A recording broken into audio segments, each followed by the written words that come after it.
morning, Jason Marlowe. How are you, sir? I have never been better, sir. There you go. This is, you're listening to Down and Dirty on WMNF, and I'm John Dingfelder, your host. You are. Huh? You are John Dingfelder. I am. Thank you for reaffirming your identity. Thank you for doing that. I appreciate it greatly. Hey, listen, we got a great show for you here today. We have some community and civic activists who will be introduced in a minute. But I did want to talk about last weekend. Jason, did you go to the protests? I did. I missed you momentarily. That was quite an uplifting way to spend a Saturday morning. Yeah, I thought it was fantastic. The No Kings protest, not only here in Tampa, but at about a dozen locations around the Tampa Bay area, thousands and thousands of Tampa Bay residents protesting against what has been going on in Washington, and then millions and millions of people around the nation doing the same thing. It was really inspiring. And you know what else was good, Jason? What else was good? And I will say this to you, being that you are a young person. You're sort of youngish. When I first met you, you were young. Thanks. Now you're young. Thanks so much, John. Sort of youngish. I appreciate that. But there were a lot of young and youngish people out there protesting, which was great, because Lynn and I went to the protest like 2 months ago. Same location, same issues, that sort of thing. And it was a lot of older people like ourselves, seniors and that sort of thing. But the other day, last Saturday, a lot of young people, which was very, very, gave me hope. Remember what that felt like? What? Hope. I think it was a campaign slogan at one point. A long time ago. All right, that's enough on the national scene. We're talking local today. We're talking about City of Tampa issues, and we've got some great guests. Michael Bishop of the Tampa Monitor and Creative Loafing. Michael Bishop, good morning. Good morning. How are you today? Good. I've been hearing about you quite a long time, but I don't know that we've ever met. It's nice to meet you. Likewise. Yeah. And Carol Ann Bennett, a Virginia Park neighborhood activist. How's that? It's busy. It's very, very busy. How's that for a description? Well, it's part of it, but a neighborhood terrorist or neighborhood activist? Well, I actually don't limit my activities to Virginia Park. I'm the vice president of THAN, which is the Tampa Homeowners Association of Neighborhoods, which is an umbrella group that represents all the neighborhood associations in the entire city. So I actually work citywide. One of my happiest and proudest moments as I was leaving council a couple of years ago was convincing you and Stephanie to get involved with THAN. I remember calling Stephanie, and Stephanie's kind of like, yeah, we sort of know what THAN is. And I said, no. I said, you need to get involved and be officers in THAN, because THAN has traditionally had a lot of respect in the city of Tampa. And unfortunately, people got older and the officers got older and the respect, or their energy went down and that sort of thing. So nobody really knew what THAN was, but you and Stephanie and others in the group have really re-energized it, and it's great.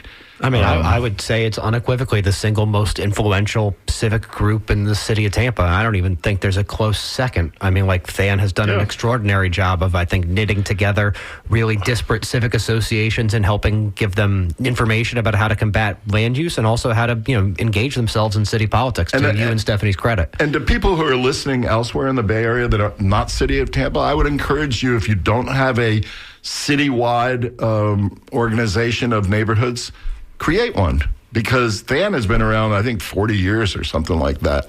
And it's really effective. I'm going to say very honestly that when you and Stephanie used to come down, it was kind of like, you used to say the same things, but it was kind of like, oh yeah, Carol Ann, Virginia Park, Stephanie, south of Gandy, blah, blah, blah. They're very myopic and that sort of thing. But when you get the moniker of THAN and the entire, when council knows and the mayor knows that you're speaking on behalf of all the neighborhoods in the city, I think it really makes a difference. Michael, what do you think? I agree. Carol Ann and Stephanie were inspirations for what I'm doing, listening to them at public comment and listening to the voices and wanting to help bring that message and awareness to a broader part of the city was part of what inspired me to do what I'm doing now. Well, tell us a little bit more about what you are doing for folks who do not know. I have a blog, tampamonitor.com. And it is my primary goal is to focus on what's on the agenda this week. That's the main goal. Bring awareness to what people are voting on. It's a lot easier. That's your last opportunity to have your voice heard by city council is before that vote. If we read about it on Friday morning, not much you can do other than complain. And so I'm trying to change that. I don't know, I want to use the word paradigm, but I want to kind of change that, instead of it being an after the fact, it's community has an opportunity to speak before. And how long you been doing this? Technically, I've had the site for about 3 years. It was kind of a piecemeal thing, building tools. I have a map that has the current and future land use all in one place so that you can kind of look up an address, and that was where it was kind of the genesis of the site, was starting that. And the site's called what, Tampa Monitor? TampaMonitor.com. Okay. And then I just went on yesterday and joined and signed up and subscribed and even donated. I do appreciate that. Right now it's just reader supported, and I'm very fortunate for the operating costs. Right now, be kind of covered by folks in the community. But about 3 years, and then I really started getting into the committed weekly agenda reviews about a year ago. Yeah, and I just want to say for a moment to give Michael a big shout out, because I think in a media landscape where unfortunately the Tampa Bay Times have kind of abdicated themselves of responsibility, both at the city and county level, I think you're doing an extraordinary job, to your point, of letting folks know what is happening before it comes to council, because so often, to your point, we hear about it Thursday night or Friday morning where all we can do is kind of complain. But to your point, you're giving people the tools to better advocate, much in the same way kind of that you and Stephanie are doing, really. There's kind of like a synergy here. Both of you guys are doing excellent jobs of arming ordinary people with the information they would need to help better advocate for themselves at their most local form of government. I applaud all of y'all for that. I mean, I think we often talk about how all politics is local, and then we seem to forget about it because it gets swept up in the headlines and the partisanship of the national issues. But your land use affects you every single day. Whether your trash gets picked up or your water comes out of your faucet, it affects you every day. So, I mean, truly, both what THAN and what Tampa Monitor are doing are definitely better arming uninformed citizens about what is actually happening in their community. Yeah, and I agree. I think that if we paid more attention to what's going on at home and less what's going on in some district in California or, in any other state, then I think we fix some of the problems that we have. And I think even on the state level, if people understand kind of how the money flows through federal and state and into city, I think they may think differently about how they elect at the state level. Yeah, Carol, can you talk to us a little bit, like, how were you and Stephanie able to create the genesis of getting these people involved and getting them to care? Because, like, it's really easy, I think, for folks to care about their own backyard, their own neighborhood. I think it's exponentially more challenging to get folks to see the city holistically and care about other people's neighborhoods. How have you guys found yourself able to activate folks into caring about places that aren't their backyard? Well, a lot of the things that go on in the city affect everyone. It's very interesting going from neighborhood to neighborhood. It's very interesting to see how neighborhoods are the same and how they're different. And all the neighborhoods in Tampa have a lot of things in common. So sidewalks. No sidewalks, for instance. I hear that at almost every single time there's a gathering of people.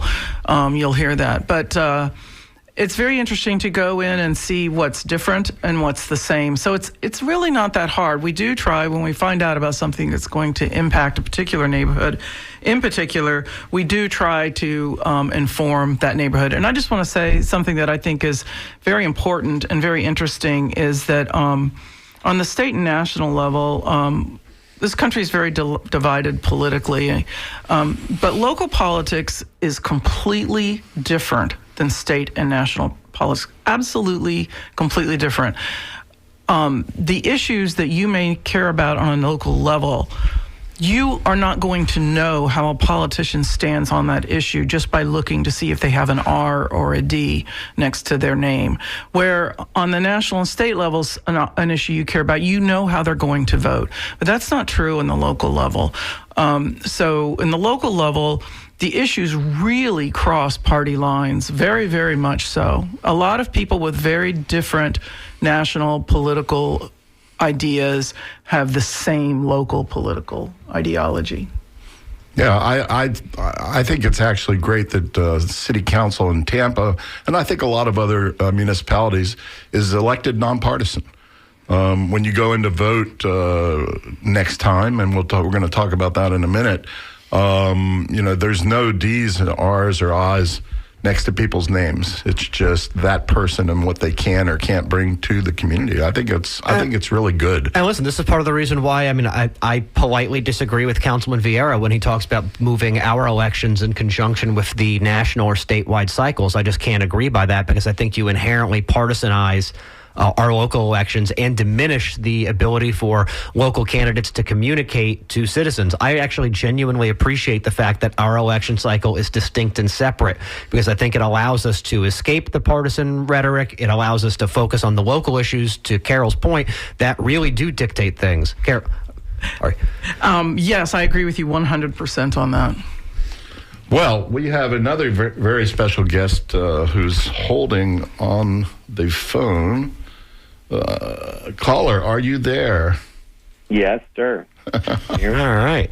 Good morning. We have Tampa City Councilman, represents South Tampa, District 4, Bill Carlson. Good morning, Bill. Live from the Rebel Base. Good morning, everybody. Thanks for inviting me. I love listening to this, by the way, too. Oh, excellent.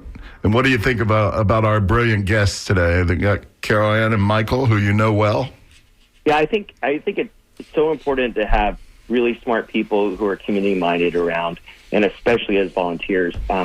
City council members, as you know, have one aide each, and people like Michael, Stephanie, Carol Ann, they do so much research. Annalise Meyer, Elizabeth May, others, they dig into the data and help us to make the right decisions. And so it's incredibly helpful. And then we're out in the community all the time, but they're also our ear to the ground about what the community is saying.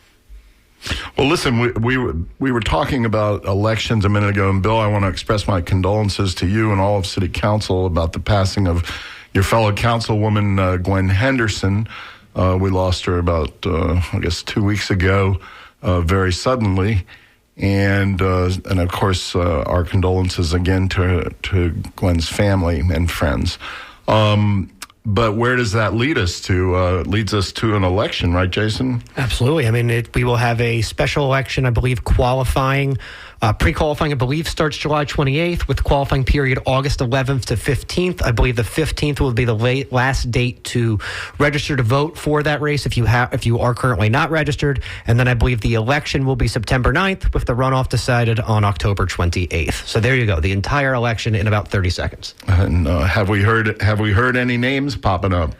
Listen, there's been a cacophony of names that have been discussed. Obviously, I think the preeminent one, the elephant in the room, so to speak, would be whether or not former Councilman Goods would run again for that seat. Orlando Goods. We will see. Obviously, I think to some extent you will see the race and the candidates in that race crystallize around who decides to enter and who doesn't. If you don't have any former or current electeds moving themselves into that race, I think you may see a very, very fractured field. Maybe 5, 6, 7 candidates. Who knows? It's anybody's ball game.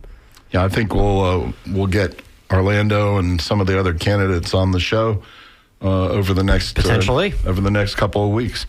I hear that Patrick has a whole list of them today, but I won't read them off because I'm not sure. I haven't seen it myself. But condolences to Councilmember Henderson's family. The funeral was a great outpouring of love for her the other day. And I think there were a couple thousand people and many, many more online.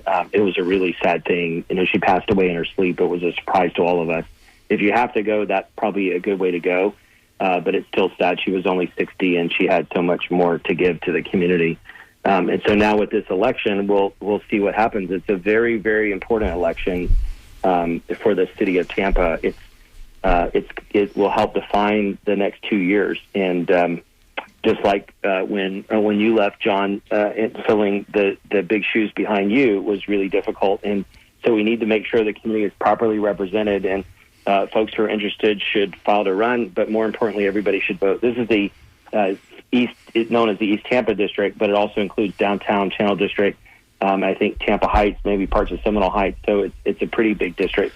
And listen, we need people to vote. In the 2023 election, I know for a fact, 5,199 votes only in the District 5 race. Special election, not unheard of to expect perhaps a 20 to 30% drop off in votes. That means this election could be decided by, it could be decided by 4,000 votes or less. So please, if you're not registered to vote, make sure you are. Please participate in this election cycle. To Bill's point, it will have a significant impact on the next 2 years and perhaps more.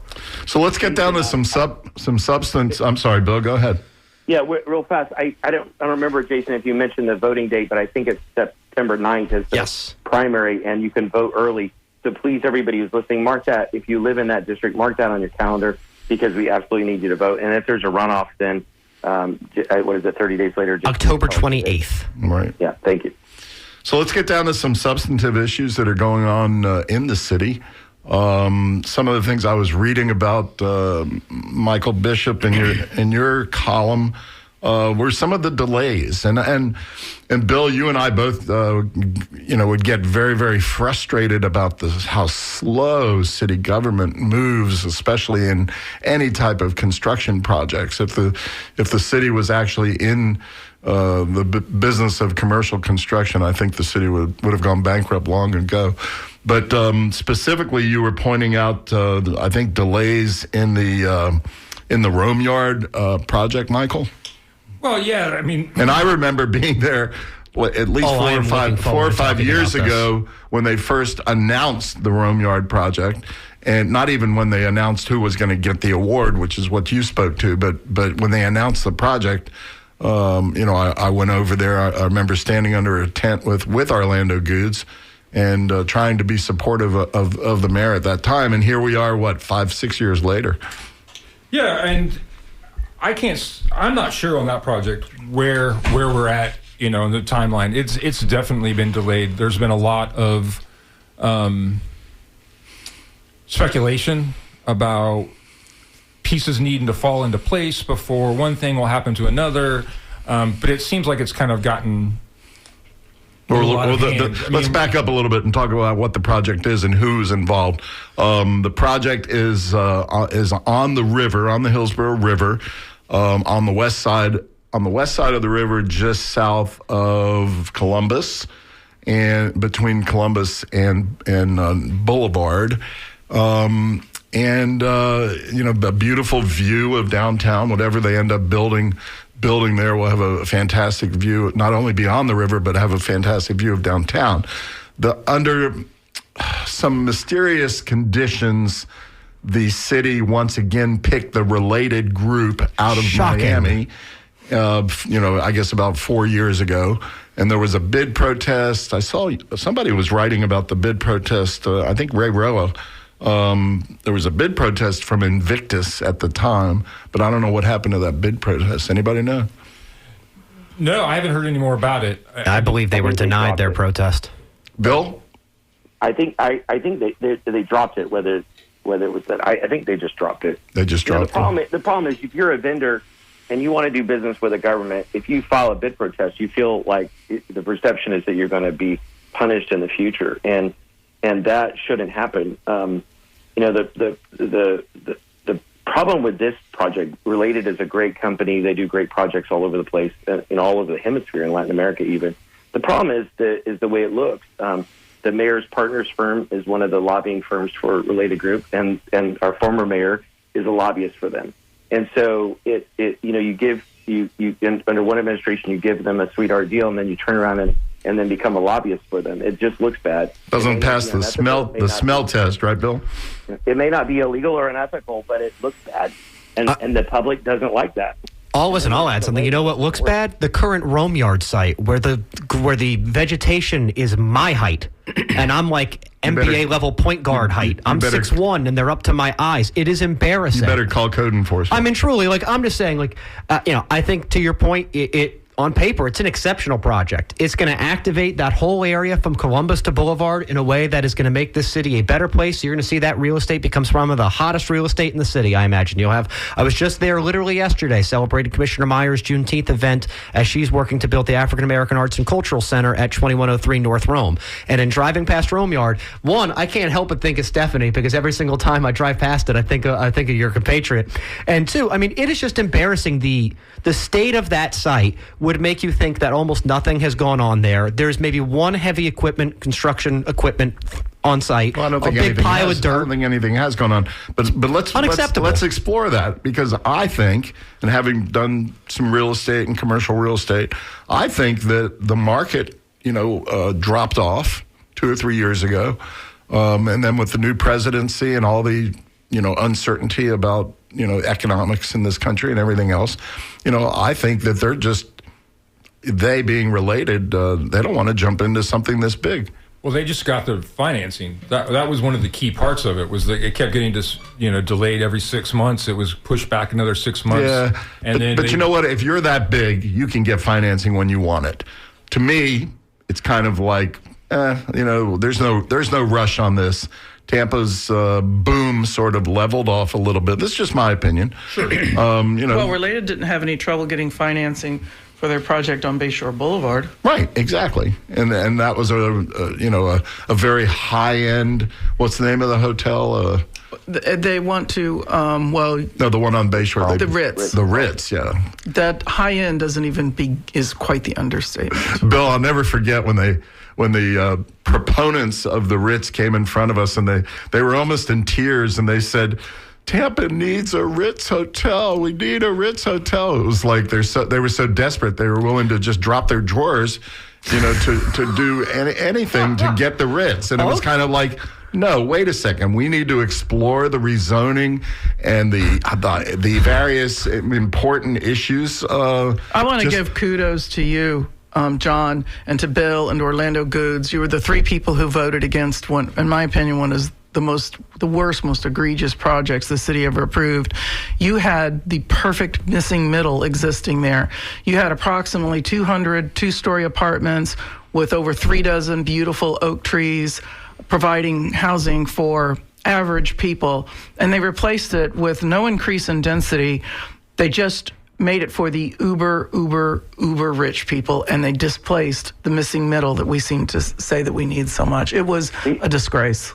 The other problem is, now it's way past the approval time when we did this. But the problem is all the density on that corner that's already maxed out, and then also that the one building is 23 feet from the building next to it. You see that in places like New York and Hong Kong and Vietnam, other cities, but you don't see that in Florida really, even in Miami, and it's too close. But anyway, it's up, and there's a beautiful Botero on the Bayshore now, which is a great addition, and the family is very philanthropic. I hope that they will be able to shake off the stigma of these perceived conflicts, and that they'll be able to just work on great projects and work closely with the community. Well, that would be nice. I want to talk about another controversial vote. I think I'm not sure, was this yesterday or last week? Last week. No meeting yesterday. Okay, there you go. Well, trust me. You know how I know? Because I was like, what am I supposed to do with myself? You and Joe Citro? Man, we are down and dirty today. Look at this. Jason. Okay, so, Bill, this was very interesting to me to read about. This was $1 million FDOT grant from the federal government, but it had major strings attached from our illustrious President Donald Trump. Basically said, that the local government would now join his anti-DEI program. And ultimately, council, you voted against it, I think, Bill, but council voted for it? No, Michael's telling me I'm wrong. It was approved unanimously on consent. Really? It was on the consent. Okay, well, tell me, Bill, why? That troubled me a little bit, because it's like, why should we be bowing down to Donald Trump, even if it is $1 million, which is... No, as I understand it, Michael's the one who tries to remember, or does remember, everything. I try to forget votes after I vote for him or against him. But as I understood it, the city was already counting on that money for something, and then when the administration changed, they changed the name of the grant, and they changed the conditions. But it's also a matter of how you execute it. The city of Tampa obviously has great programs to benefit disadvantaged and diverse communities, and we ramped them up. Partly when you were on council with us, when you and Orlando were there, John, we really increased them, and I think many communities in Tampa feel like we've represented them more than ever before, but there's still a lot of work left to do. Michael, does this clause changes anything substantive? I don't think it will. All right. Well, let me ask Michael his opinion. Does when I was reading, I think your article, Michael, it seemed to be saying that we had to change a lot of our attitudes about DEI, diversity, equity, and inclusion. Well, the language on the grant said that the city would certify compliance with 4 of Trump's executive orders. One of them was the free speech one that he used to go after CBS. One was an anti-DEI initiative. One was anti-trans. And then there was another one that was basically allows for discrimination in hiring processes. And the city has to certify compliance with those 4. So we don't really know what that means down the road. I guess that's the bottom line. No, so it could be symbolic that we're certifying compliance with anti-DEI and anti-trans, or it's language about the contracts of the federal contractors. Who knows exactly the details, but it wasn't discussed. Bill, I want to clarify. I know where your heart is, okay? And I know where, 99% of your votes are. But I don't know. This is one you got to watch pretty close, I think, Bill. Yeah. First of all, we have a mayor who's part of the LGBT community, and we, to some extent, even though we've all had conflicts over the years, I think we have to assume that at the very least she'll help protect those things. But if I remember correctly, Michael, it's $1 million, and although that's important, if they start putting unreasonable demands on us, we'll just return it. No, it is $1 million. It was something that was actually approved by City Council in January. On January 9th, the mayor signed off on it, sent it to the FDO or the USDOT, and nobody signed it. And they sent back to the city that said, "We're not going to honor this grant unless you agree to these new terms." And that was what was approved in the last vote. And I'll just say, for whatever it's worth, maybe they haven't heard of Tampa or been to Tampa, but diversity is unequivocally a part of our strength. It's an asset in Tampa. It's part of what makes Tampa, Tampa. And the feds and Trump can try to undo the realities that already exist, but unequivocally part of what makes Tampa great is our diversity. Well, yes, I hear you. But when the president puts the screws to these Ivy League schools with similar types of threats, they start crumbling. And I just want to make sure, and yes, Jason, this is Down and Dirty. This is the name of the show. I just want to make sure. You don't make any drop trow jokes anymore? I just want to make sure that we are on the alert to make sure that we're not going to agree to bow down to this alleged king in the White House. How will Chad become DEA chair otherwise? All right, let's talk about another interesting issue and vote. I think this was at the CRA, Michael. And Carolyn, I don't know do you pay much attention to the CRA or? I'm not as well versed in that and a lot of other issues, so I'm going to defer to Michael. Yeah, the CRA is the Community Redevelopment Agency. That's sort of the city council once or twice a month puts on their CRA hat instead of their city council hat, and they have various projects associated with that. I won't go into more detail, but. With that, City Council was considering a $5 million multi-year grant to help out a low-income housing developer build 20 units on Nebraska. And I thought that was pretty interesting. I thought it sounded like a pretty good project on the one hand. Then the question, I guess, came up in part, if you give that much money out of the East Tampa CRA to one particular developer, do you have any money left for anybody else's projects? Bill, do you know the one I'm talking about? Yeah, and the thing is that in the past, the before you and I got on council, the CRA would just hand out money. The former mayor and maybe previous mayor controlled it through the back door, and so what they would do is just hand out big checks to people.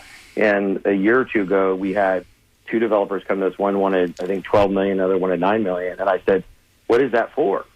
And they said, "Well, that's how much we need." And then the staff said, "Well, that's what they need to be able to be profitable." I said, "It's not our business as to whether they're profitable or not, and I don't believe in subsidizing developers." But and so what we did is we went on a journey with the new staff that we have, and there's been some turnover because the mayor had conflicts with some of the previous staff. But anyway, the new staff have been working with us, and they did an analysis of subsidies for housing. So it's not a subsidy to the developer; it's to buy down the price of housing. I think we need to focus more on home ownership, but for right now, we're funding rental, which is affordable housing, is a central part of the CRA by the legislation, the original legislation, and we never really were doing it before.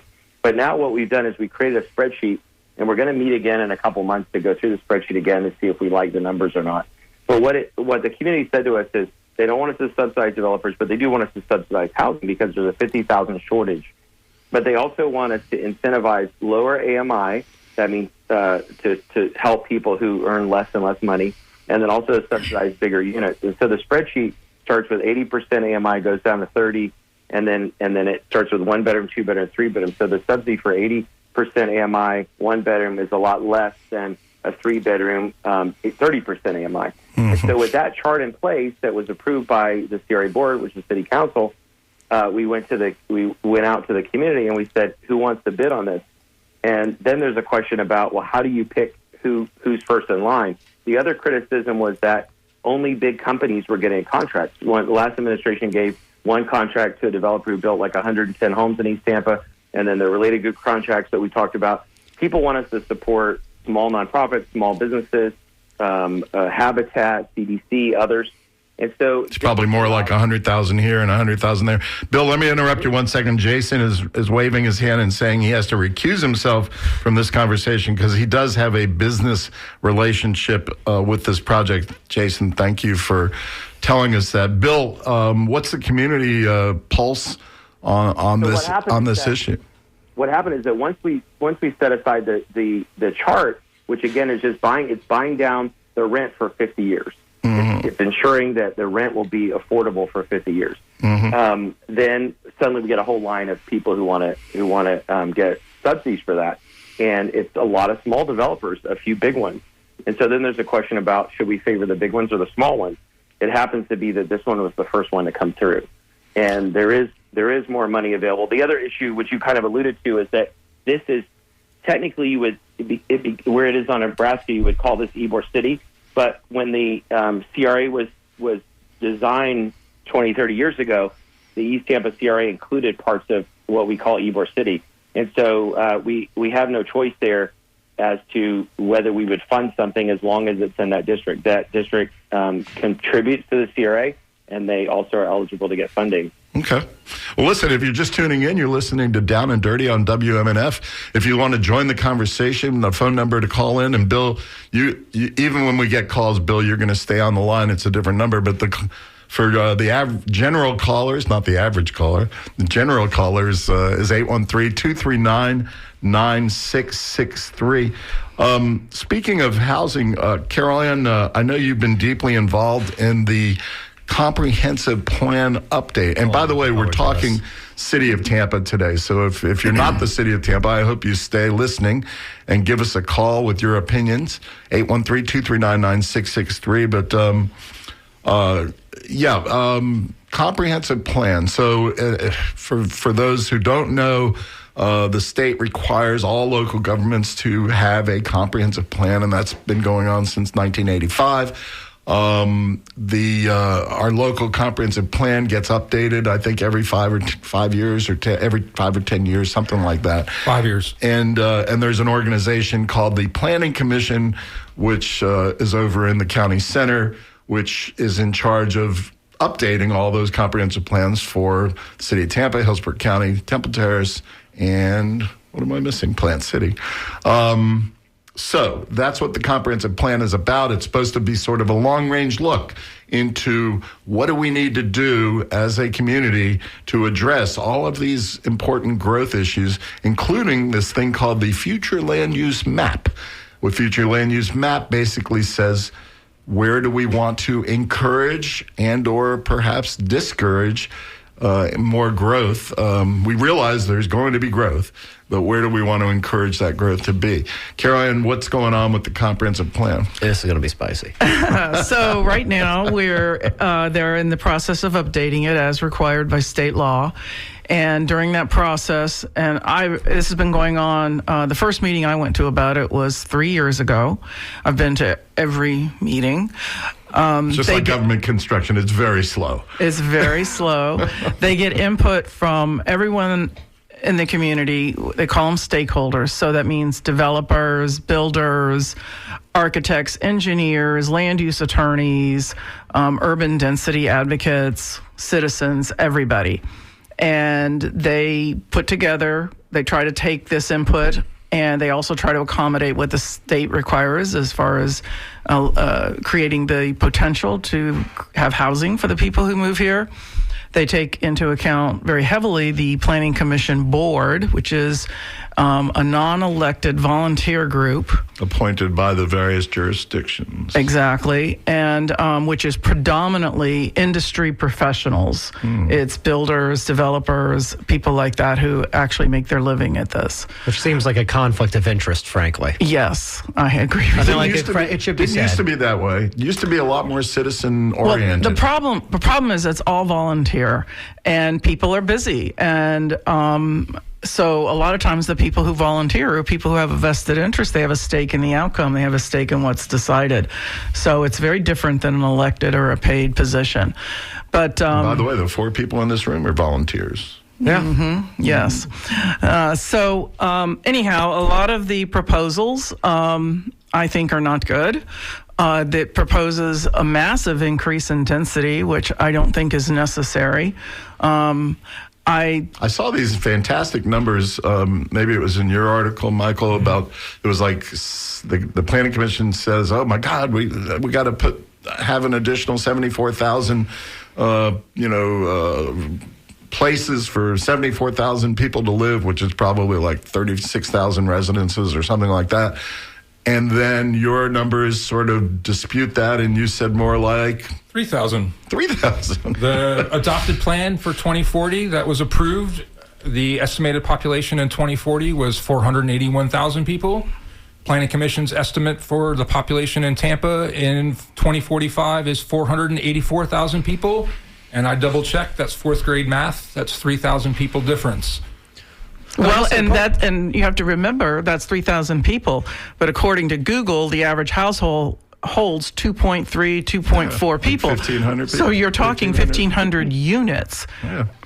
Which is no big deal. Nothing. That's not counting what's been changed since the plan was adopted in 2040 and map amendments that have happened since. That have then. already Let's talk increased about the density. the major sticking point, I think, that exists between the comp plan and city council as it is, which is, I think, at least in my opinion, and Caroline, you're welcome to dispute me on this, but I think it's primarily in relationship to the proposed of additional density in areas that are defined not only as coastal high hazard now, but are likely going to be coastal high hazard as sea level rises, climate change occurs. Like, I think the major sticking You mean point, like Rattlesnake Point? And yeah, how precisely. And I'll say, how many units did we end up with Rattlesnake Point, Caroline? Oh gosh, that's Thousands and thousands. and it doesn't help when By there's the way, Rattlesnake Point is that little spit of land. If you're coming across the Gandy Bridge from Pinellas and you look to the right when you approach Tampa, it's a spit of land where they've built thousands of apartments, and thousands more are coming, I think. Yes, there is, and they actually did back off of any increase. So one of the big sticking points, he's right, is the Planning Commission Board really, really, really wants additional density in the CHHA. It was Coastal high hazard area. Coastal high hazard area. And it's very interesting to me because these are people who make their living and building, and there's a lot of profit in the coastal high hazard area. I don't think City Council is going to approve that. I think they're aware that that's quite reckless, but that is one of the proposals on the table. But there's other proposals on the table which I think are a real big problem. One is an across-the-board increase in what is called by right density, and it's right now every property has a by right density, and they want to just increase that. Right now, if you want to increase it, you have to do something of a public benefit. Okay, and we've got a wonderful caller coming in.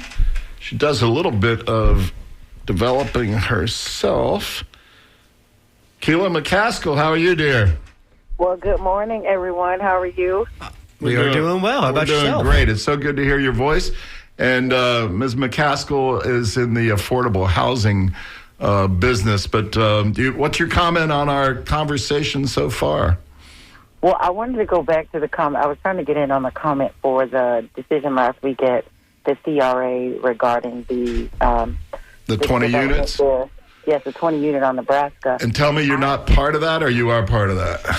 So for that unit, for that development, I am in support. No, I mean, are you part of it financially? No. Okay. Because I'm just wanted to make sure. I am, however, behind it. Okay. So we are right up to each other. So I'm supporting it for that reason. The only concern I had was that it sent a message to everybody in development that's paying attention to Tampa that we can afford in a CRA in East Tampa to do 100% financing. Now, I'm not opposing that either because I'm right behind this project and I can do 60. So that means, are they going to give me $15 million? And we don't know, and we know this, the East Tampa CRA doesn't have that kind of money, right? Not today, but it could if you stage it out over 3 years. You know, over 3 years you could. But are they going to treat the project the same? They're going to be the exact same projects. I'm using the same architect. I'm using the Keila, hold on 1 second. Let's see what Bill Carlson has to say about that. Yeah, in the past, what would happen is that developers would say, I need a certain amount of money. You know, like the last administration gave Bill Gates $100 million for Water Street. So what's happening now is we're saying we will subsidize affordable housing, the rent of affordable housing, and hopefully buying housing. But we'll subsidize the rent for affordable housing for 50 years. And so, as I recall, the construction price on this project is like $5.5 million, and there's some other costs that go up to $9 million. But that does not include the operating cost over 50 years. So as you get further out in 50 years, as the operating cost goes up, the total cost of this is going to be way more than $10 million. And so if you just look at the construction costs and then what they're asking for as the subsidy, that $5 million has to cover 50 years for 20 units. All 20 units are going to be under 80% AMI, but on the spot, because the community demanded it, they offered 6 units at 50% AMI, and that's roughly, I think, people earning about $40,000 a year. Bill, did you vote for or against this? I don't remember. I don't. I'm in favor of it. So okay. Whether there was no vote. Oh, there was no vote yet. It was continued to July 24th. Okay. So they added 6 units at 50% MI, and then 2 units at 30% MI and 2 ADA units. And so that's 30% MI is like $30,000 a year earning right now, and there's units there. So what we're doing is we're buying down that for the next 50 years.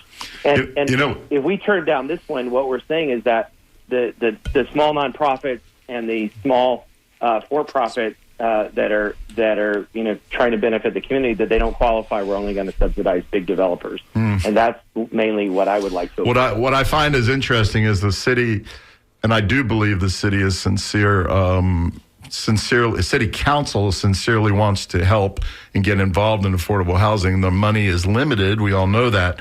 But at the same time, the Board of County Commissioners of Hillsborough County voted 5-2 the other day to eliminate the $10 million affordable housing program that was put into place by our friends Commissioners Kim Overman, Mary Ellis Smith, and Pat Kemp. And Gwen Myers. No, I mean, I think, listen, part of the reason for the county's decision is clearly related to the $706 million I believe they're getting from the federal government for disaster relief. To my understanding, $200 million of that is going to be specifically allocated towards housing. However, the county commission is going to have to parse through that to figure out how much of that $200 million is going to be allocated towards the creation of new units. So why wouldn't they leave the HOPE program in place anyway and wait and see what happens? I think candidly because affordable housing has become a political football, and we have a county commissioner who we'll never invite on the show who firmly believes affordable housing creates dependency, which is remarkable for a guy who brags about growing up in a trailer with a hole in the floor. Housing and affordable housing, I think, is one of the big crises in the state and in the nation. Listen, if I may briefly soapbox, you're a state where 50% of the economy is hospitality or agriculture. 50% of the economy. GDP, hospitality or agriculture. Where are those folks going to live if rent is $1,500 a month for a studio? I'm dying for somebody to explain this to me. Keela, you've got a focus in East Tampa. I know I think you've been there a long time, grew up out there. How are things in East Tampa? It used to be a rather affordable place to live. It's changing. When the average sales price for an individual that's looking to purchase exceeds the $400,000 mark, it's changing significantly, and it's good in one end because you do need the mixed income. You're ever going to get another A grade tenant or something like a Publix or another type of retail, and you want that there. You need the mixed income, but it is changing rapidly, and it's affecting those that would be classified as affordable housing in terms of what's affordable below. And where are the folks in East Tampa who've lived there for decades or generations? Where are they going next?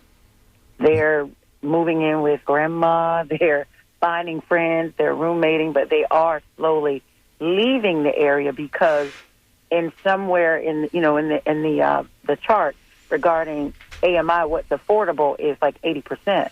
Well, the people at the AMI of 80%, they're competing because they can qualify for market, but why pay that when I can come in at the lower amount? So they're forcing them to the next place, whether that's far out or living with other people, and some, unfortunately, homeless. Because if you would look at some of the teachers in the Tampa Bay Tech and some of the other schools, they are homeless. They may have lived in East Tampa at one time, but you really can't afford to live there now as people tend to come into that area because it's the next affordable place if you're making decent money. Yeah. Bill, you were saying something? Yeah, two things. One is that... and this is Bill Carlson, for those of you tuning in. East Tampa, just like other parts of the city, is not monolithic. So it's not all poor people. There are middle-class people, upper-class people, and Keela knows because it's part of what she does day to day, and there are other groups that do. There's a growing entrepreneurial class in East Tampa, and you take schools like Tampa Bay Tech, who are really preparing people, despite limited resources, to go out and start new businesses. We see new businesses popping up all the time. I was at a meeting with the CDC the other day where they had like 110 East Tampa entrepreneurs in the meeting. It was so exciting and so inspiring, and so we need to lift everybody up. If you go to tampascorecard.com, you'll see a chart that I put together. Actually, Jason helped put together years ago. Oh yeah, I was definitely going to say it if you were going to say it. To measure Tampa's effectiveness, and poverty and disparities are two things that we need to work on. But part of the way we do that is help people buy their own homes and also start their own businesses. But one last thing, John, while you were still on council, I think I made the motion. Maybe you seconded it, but we voted to spend 30% of the CRA money on affordable housing. So now that's $40 million a year across the CRA district. And how's that working?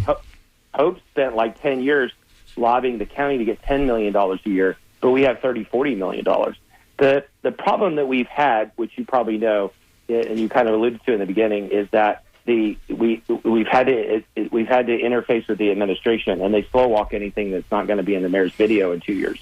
And so there are areas like Ybor City where there's money piling up and we can't spend it. To some extent, that's been true in East Tampa too. I think they're stockpiling for big developers.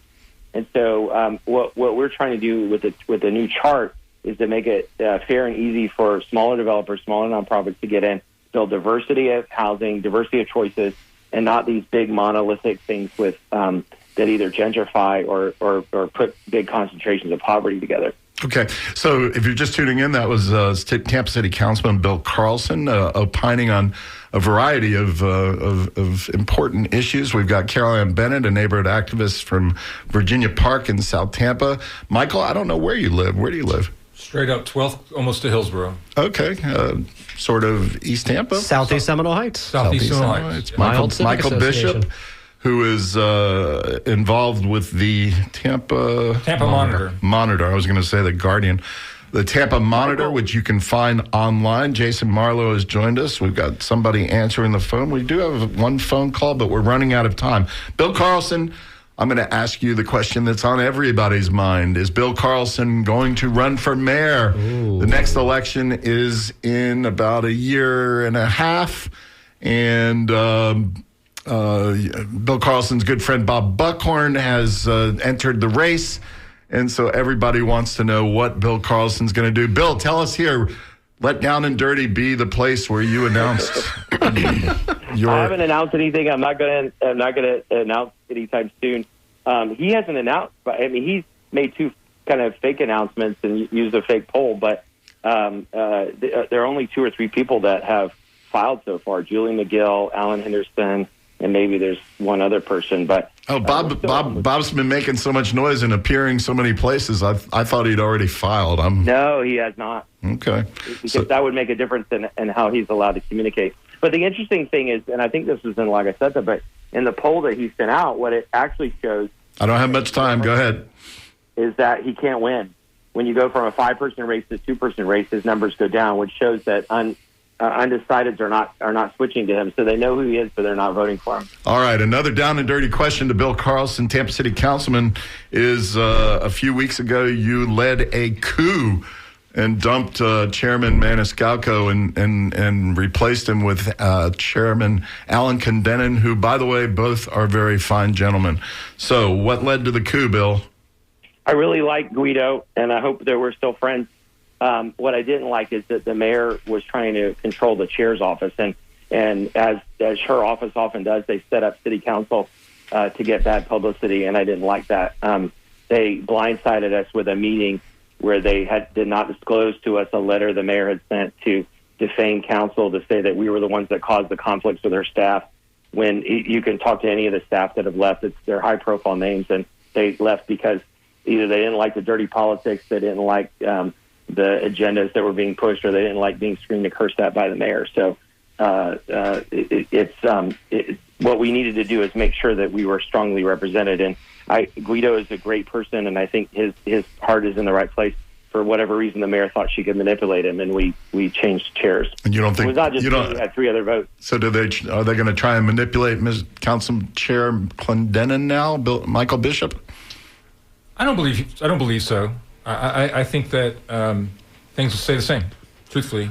I mean, listen, I think so much of the dynamics of the current council are affected by what happened in 2023. The mayor endorsed against 3 of 7 members that are sitting on that board. She endorsed against Alan Clendenin, Lynn Hertek, and Bill Carlson. Those 3 candidates all won their elections. So half of the council effectively has a bone to pick with the mayor. And Good's lost, and he might be coming back. Yeah, so it's just, But if I could add, the turning point to me was the day John Dingfelder resigned. Nobody had ever seen anything like that before. And when we found out that the mayor's people had spent hours and hours on the phone with the lawyer who was suing John, that's reprehensible. The mayor and her people, using taxpayer time and money, should not be getting involved in political attacks against council members. They should try to partner and collaborate instead. And I'm hoping in 2 years... Yeah, the city attorney was deeply into my demise. That's about all I'll say on that, Bill. We've only got a couple of seconds left. What's on the horizon, Carol Ann Bennett, for neighborhoods? Are neighborhoods feeling good and strong in the city of Tampa? Well, right now we're trying to hold a lot of public meetings to inform people about the proposed changes to the comp plan, because it has a huge impact on your daily life. How do they find you and Stephanie? Is it than.org? Yes, there's we have a website, thantampa.com. THAN. And you can also send us an email at info@thantampa.com. Stephanie also has Stopover Building SOG. That's a great resource. It's on Facebook. You can send an email to them and get on the email list. SOG is south of Gandy. South of Gandy. Michael Bishop, a very intelligent guy. We're so glad you're involved in all this. How do they find you? TampaMonitor.com. TampaMonitor.com. That's a free service, right? Anybody? Yeah, can... it's free. It's an open website. There's opportunity. You can sign up for a newsletter that comes out Monday mornings that previews the upcoming agenda. All right, Jason Marlowe, you got the last word. We wanted to have Commissioner Wastel on, but as always, we run out of time. It's just such a tragedy. It continues to happen no matter how hard we try. Bill Carlson, thanks for being on. Keila, keep up the good work in East Tampa, and we appreciate everybody. A shout out to my bride, Lynn Marvin Dingfelder,